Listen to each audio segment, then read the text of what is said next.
Oi pessoal, tudo bem? Então vamos falar aqui um pouquinho de planejamento e controle de manutenção, seguindo as nossas aulas num formato diferente, né? Mas que também vai ser muito útil para a gente aí, tá bom? E vamos falar um pouquinho da RedPert e CPM. RedPert e CPM são duas ferramentas que a gente tem para poder fazer o planejamento e o acompanhamento dos projetos, tá? O CPM é uma forma de analisar a RedPert, né, e que uma contribui com a outra, né? A RedPert ela foi desenvolvida pela Marinha Americana e usada pela primeira vez em 1958. Já o método do caminho crítico, ou CPM, né, foi criado em 56 pela companhia DuPont, localizada nos Estados Unidos. O objetivo dessas duas ferramentas foi criar uma linguagem de planejamento e controle que todo mundo que estivesse envolvido naquele determinado projeto fosse capaz de entender, né? Se todo mundo entende um projeto, isso contribui para o sucesso do projeto, né? Então vamos lembrar aqui, né, até quando a gente fala lá, né, a história né, da Torre de Babel, né, a partir do momento que todo mundo falava a mesma língua, né, o projeto ele ia caminhando bem, né, até o momento que houve aquela mistura das línguas lá, né, assim como diz a história, né, e aí foi aonde o projeto começou a dar errado. Então o objetivo das ferramentas aí foi esse aí. E lembrando que elas foram criadas aí num período que a gente vivia a Guerra Fria, então um período em que os Estados Unidos, né, vinha disputando lá com a União Soviética o poder, né, aquilo que quem poderia mais. Então qualquer ferramenta que contribuísse para o sucesso de um projeto nessa época, ela era importante. Tá? E quais são os objetivos? Então, a partir disso aí, a partir dessas ferramentas, né, a gente consegue minimizar alguns problemas de projeto, atrasos, estrangulamentos de produção, interrupções de serviço. Lembrando aqui, né, que na aula, a gente trata projeto como toda aquela metodologia, né, que vai ter um início, um final, recursos limitados, tá? Conhecer as atividades críticas de forma antecipada, né? E como que o cumprimento de cada atividade dessas pode influenciar na duração total do programa, né? Do projeto que a gente tem. Esse projeto, lembrando, ele pode ser uma rotina de manutenção, ele pode ser uma construção, ele pode ser várias coisas aí, né? E estabelecer também o quando cada envolvido tem que iniciar ou concluir suas atividades, né? Isso é muito importante, porque não adianta eu ir lá, por exemplo, numa obra e colocar o cara que faz o telhado antes de eu fazer a fundação da casa, né? Eu vou estar pagando ele para ficar lá parado à toa, né? Então esse é um raciocínio. Não adianta eu colocar lá a equipe que vai fazer os testes do equipamento antes de eu colocar a equipe que vai fazer a desmontagem, a soldagem daqueles equipamentos. Então, a gente precisa programar muito bem para eu não pagar, para eu organizar bem os meus recursos, tá bom? Outra coisa, né? A partir disso aí, a gente consegue fazer o acompanhamento disso, se está ok, se não está, se tudo que possa afetar o desempenho global do meu processo, eu conseguir acompanhar, né, e permitir uma tomada de decisão mais precisa em cima disso aí, né? Além disso, né, igual eu já falei aqui, um instrumento de planejamento, coordenação e controle do meu projeto. Quais são as vantagens de eu trabalhar com as ferramentas, então, de planejamento e controle, né? Então, eu vou fixar a sequência das atividades, eu vou determinar o tempo de execução de cada uma dessas atividades, eu fixo a duração total do trabalho do meu projeto, no caso, eu fixo e delimito as responsabilidades de cada atividade, ou seja, a atividade que é de desmontagem do conjunto, a desmontagem do redutor, por exemplo, ela é uma atividade. Então, ela tem um início e um final, né? Eu tenho as pessoas que vão estar envolvidas com aquela atividade ali. Determinar folgas e os recursos atribuídos, né? De recurso eu comentei agora, mas folga é o quê? Em qual atividade eu posso ter uma margem de erro? Em qual atividade eu posso ter uma folga, trabalhar um pouquinho mais folgado, mais tranquilo, sem que ela atrase o prazo final? Né? Então, quais vão ser essas atividades aí que eu preciso desenvolver? Né? E criar modelos para utilizações futuras. Então, por exemplo, eu vou montar, a partir do momento que eu montei uma rede dessa, num segundo momento, uma segunda vez que eu tiver que fazer uma intervenção parecida ou igual a essa, eu vou lá, vou consultar, vou ver o que deu certo, o que deu errado, e aí eu começo a ter possibilidades de de otimizar o meu processo. Para a gente elaborar a rede PERT, ela é muito simples. Então, cada atividade que eu tenho, ela é, né, definida por uma única flecha. Vocês estão vendo aqui, ó, tem uma flecha, né, uma seta e um par de eventos, ou seja, um evento que antecede e um evento que precede, tá bom?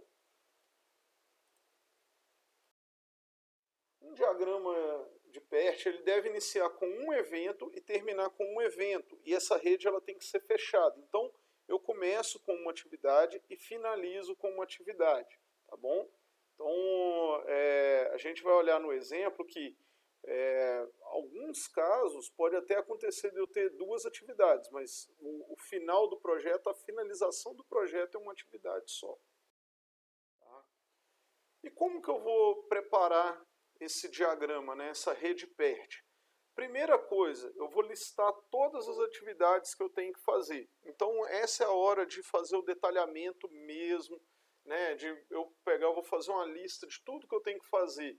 Então, por exemplo, preparação da área, solicitação das ferramentas, retirada das ferramentas, desmontagem do conjunto, limpeza, vou fazer a troca dos rolamentos, por exemplo, depois vou fazer a montagem, a lubrificação, por fim eu faço o teste desse equipamento, e aí por fim eu finalizo o meu projeto. Né? Então é cada atividade e eu vou colocar elas em sequência. Eu preciso colocar essas atividades na ordem que elas vão acontecer. Por fim, eu vou fixar os prazos de duração das atividades. Então, se a minha atividade, esse prazo ele pode ser em horas, dias, semanas, meses. Então, assim, vai depender de cada caso, né? Então, por exemplo, uma construção, para uma obra de construção, muitas vezes não é viável eu desdobrar o meu diagrama em termos de horas. Se eu desdobrar, às vezes, em semanas já está bom, ou em dias. Mas para uma intervenção que ela vai durar meio período, né, igual deu o exemplo aqui, uma troca de um conjunto de válvulas, por exemplo. Lembra que essa troca ela vai durar uma tarde, então por que eu vou planejar ela em dia? Né? O tempo dia, nesse caso, ele excede ao período que eu preciso. Tá? Então, eu vou determinar esse período aí de acordo com a minha atividade. Vão ter atividades que eu vou sequenciar em hora, tem atividades que eu vou sequenciar em semanas, em meses, em anos, e por aí vai. Tá bom? E aí depois a gente parte para o cálculo da data do início e término dessas atividades. Tá bom? Vamos ver na prática como que... Tá? Então, a primeira coisa aqui, eu sequenciei as minhas atividades, tá certo? Então, eu fiz o sequenciamento das atividades. Então, aqui é um exemplo, né, um pouco mais global, né? Então, só para vocês verem aqui, então eu coloquei aqui atividades de construção civil. Escavação, fundação, paredes, telhado e por aí vai, até eu chegar lá no acabamento interior. Outro ponto que a gente precisa observar nesse caso também são o que a gente chama de atividades precedentes ou antecedentes. Ou seja, só para vocês entenderem, eu só posso começar a fundação depois, né, que eu fizer a escavação. Ou seja, a atividade A, né, minha atividade aqui de escavação é minha atividade A, ela só vai poder começar depois, né, que eu fizer a limpeza de um terreno. Mas aqui a gente não está descrevendo a limpeza, a gente já começa pela escavação. Consequentemente, a minha atividade B, que é a fundação, ela só vai poder começar depois que eu terminar a atividade A. Já eu construir as paredes, eu só posso fazer depois que eu fizer a fundação. O telhado, depois que eu fizer as paredes, e por aí vai. Então eu preciso determinar quais vão ser as minhas atividades que vão estar concluídas, que elas devem estar concluídas para eu começar a próxima atividade, certo? Então vamos lá. Vamos olhar esse exemplo aqui então para a gente poder construir a nossa rede aí, tá? Então eu listei as minhas atividades, eu sequenciei, né? Eu sequenciei as minhas atividades aqui, tá certo? E a partir desse sequenciamento eu determinei já as atividades precedentes e a duração. Então como que eu vou começar? Para a minha atividade A, eu vou listar essa atividade aqui em cima. Né? Então, vou começar com a bolinha e a setinha lá da atividade A. A atividade A ela não depende de ninguém para começar. Já a atividade B, né, que é a fundação, ela depende, né, da minha atividade A. Ou seja, eu só posso construir a fundação depois que eu terminei a fase de escavação. As paredes, eu só posso começar as paredes depois que eu terminei a fundação. Né? Em algum momento vai chegar, o que vai acontecer? Vamos olhar essa situação. Eu tenho as atividades D, telhado, E, encanamento exterior, e atividade I, instalação elétrica. Todas as três elas já podem começar depois que eu terminar as paredes. Tá? Então, de acordo com o sequenciamento que eu fiz lá atrás, eu determinei que elas podem começar ao mesmo tempo.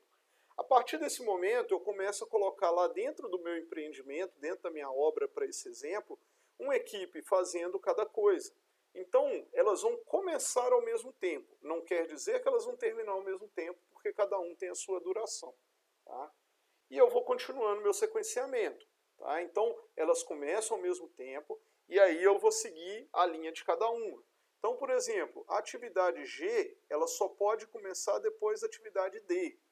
Já a atividade F, ela só pode começar depois da E. Quando a gente for mais além, então se eu olhar aqui as divisórias, né, atividade J. A atividade J, ela está me dizendo que ela pode começar depois da I, que é a instalação elétrica, e depois da F, que é o encanamento interior. Então olha só, o que as setas aqui estão querendo me dizer? Ó?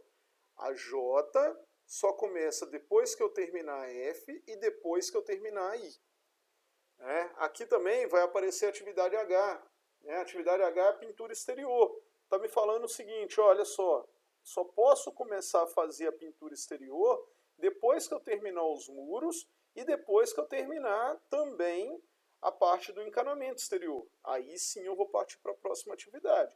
E nisso eu vou dando sequência às minhas atividades até que eu chegue ao final.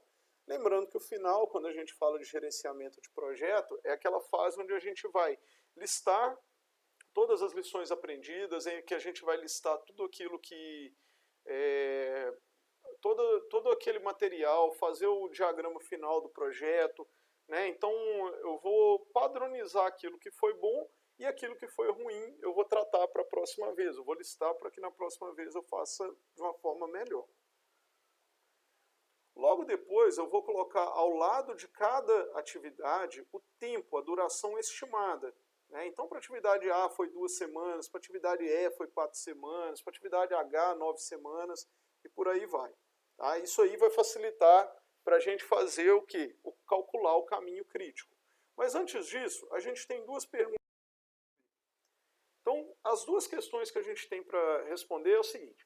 Qual o tempo total requerido para completar o projeto se nenhum atraso acontecer? E quais as atividades que não podem sofrer atrasos para que o projeto seja executado sem atraso? Ou seja, quais são as atividades gargalo? Se aquelas atividades atrasarem, eu não alcanço o final do meu projeto. É aí que entra o caminho crítico. Né? É aí que a gente vai determinar qual que é o caminho crítico.